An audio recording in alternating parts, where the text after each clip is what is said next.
The nation awoke on February 21, 2025, to news that sent shockwaves through Washington and beyond. President Trump had dismissed several high-ranking military leaders. This bold move, reminiscent of his previous actions during his first term, has once again thrust the military into the heart of the political arena. The president's decision has ignited a firestorm of controversy, with critics questioning his motives and supporters praising his decisive leadership. Among the dismissed were prominent figures, such as General Charles Q. Brown Jr., the chairman of the Joint Chiefs of Staff, a position of immense authority within the U.S. military. Adding fuel to the fire, the White House remained tight-lipped on the specific reasons behind these sudden dismissals. This lack of transparency has only served to intensify speculation and concern, leaving many to wonder about the true motivations behind this dramatic shakeup. The timing of the announcement, coming during the president's visit to the southwest border, further fueled speculation that this was a calculated move designed to distract from other pressing issues. With the military already grappling with complex challenges both domestically and abroad, these firings have introduced an unwelcome element of uncertainty and instability. Adding another layer of complexity to this already convoluted situation are conflicting reports emerging from different news outlets. CNN and Reuters, two reputable sources, have provided differing accounts of who exactly was fired and when. These discrepancies further muddy the waters, making it challenging to discern the complete picture. In such a climate of uncertainty, it becomes ever more crucial to approach the situation with a discerning eye, carefully analyzing the facts and separating them from the inevitable tide of speculation and conjecture that follows such a momentous event. The lack of clarity extends beyond the reasons for the firings to the identities of those dismissed.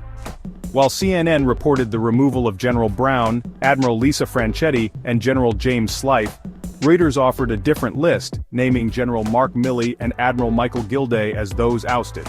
This discrepancy remains unresolved, casting a shadow of doubt on the accuracy and reliability of the information at hand. Adding to the confusion, the date of the firings is also disputed, with CNN placing it on February 21st and Reuters on the 22nd. Amidst this information vacuum, the replacements for these key positions remain equally unclear. CNN identified Lieutenant General John Dan Razin Kane, retired, as Brown's replacement and mentioned that Defense Secretary Pete Hegseth was tasked with finding candidates for 5 other high-level positions, including the Judge Advocates General for the Army, Navy and Air Force. In contrast, Reuters reported the nomination of retired 3-star General Jack Keane to succeed General Milley. These discrepancies raise serious questions and underscore the need for verifiable information from official sources. The confusion surrounding the identities of those dismissed and their successors only deepens the mystery surrounding this event. The lack of a unified narrative from official sources creates a breeding ground for speculation and potentially undermines public trust in both the military and the administration. The discrepancies also raise concerns about the transparency and communication within the Pentagon itself.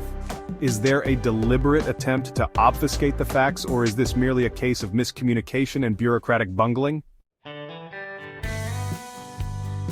Despite the lack of clarity surrounding the firings, President Trump has offered some insight into his motivations. Publicly, he has stated his desire for military leadership focused on deterring, fighting, and winning wars, implying that those dismissed were not fully aligned with this vision.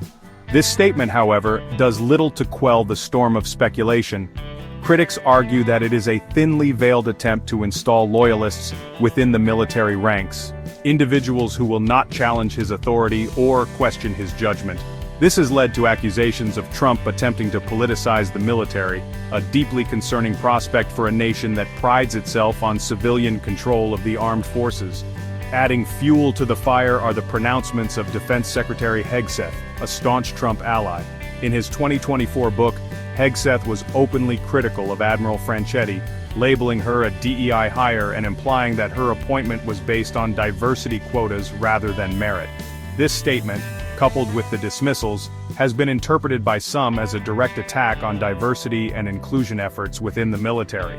They argue that Trump and Hegseth are turning back the clock on progress, sending a clear message that the military is not a place for women and minorities. The president's silence on the specifics of his rationale, combined with Hegseth's controversial statements, has created a narrative that is difficult to ignore. It paints a picture of an administration seeking to remold the military in its own image, prioritizing loyalty and a particular ideological stance over experience and competence. This raises serious concerns about the future direction of the U.S. military and its ability to effectively carry out its mission in a complex and ever-changing world. The political fallout from these firings has been swift and significant.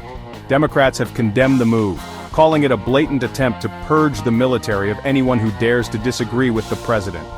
They point to Trump's history of interfering in military legal matters, including pardons issued against the advice of the Pentagon, as evidence of his disregard for the chain of command and his willingness to use the military for his own political gain.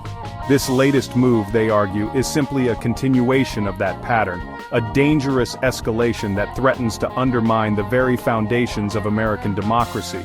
The long-term implications of these firings remain to be seen. Will they lead to a more politicized military, more willing to bend to the will of the executive branch? Will they erode morale and readiness within the ranks? Will they damage America's standing on the world stage? These are just some of the questions that remain unanswered.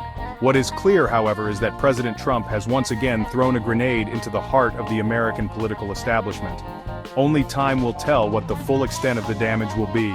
As the dust settles, one thing is certain: the controversy surrounding these firings is far from over.